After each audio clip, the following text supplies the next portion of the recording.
Hindi pa naaaresto si Senator Ronald Bato de la Rosa. Ito ang sinabi ni DILG Secretary John Vic Remulla sa gitna ng mga kumakalat na balita sa social media na nahuli na raw si de la Rosa at palihim na dinala sa dahig. We would like to confirm categorically that as of 6 o'clock p.m. last night, there's been no arrest for Senator Bato.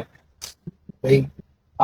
There's been a lot of speculation na nauli siya and is being whisked away to the Hague. Hindi po totoo yan.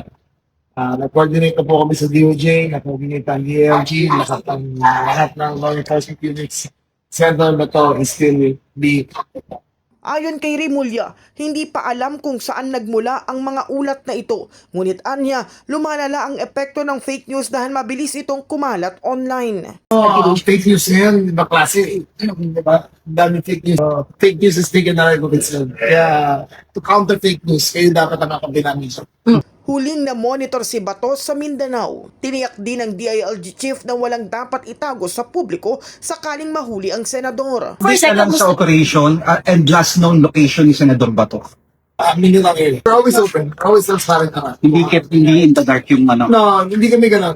Wala kaming secret operations na hindi nalalaman ng mga tao. We were always transparent with people. Anong sabi ko si Senator Lacson na All the proper channels, all the proper procedures gawin namin.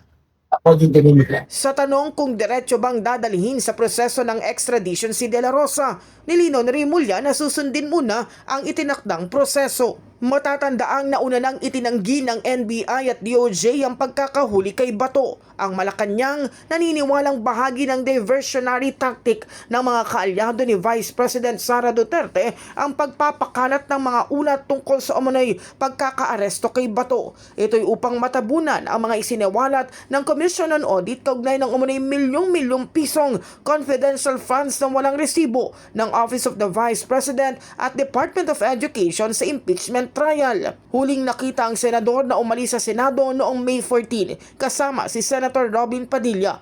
May warrant of arrest ito mula sa International Criminal Court kaugnay ng kasong crimes against humanity na may kinalaman sa war on drugs. In the heart of changing lives, ako si Brigada Kath Austria ng 105.1 Brigada News sa FAM Manila, the Music and News Authority.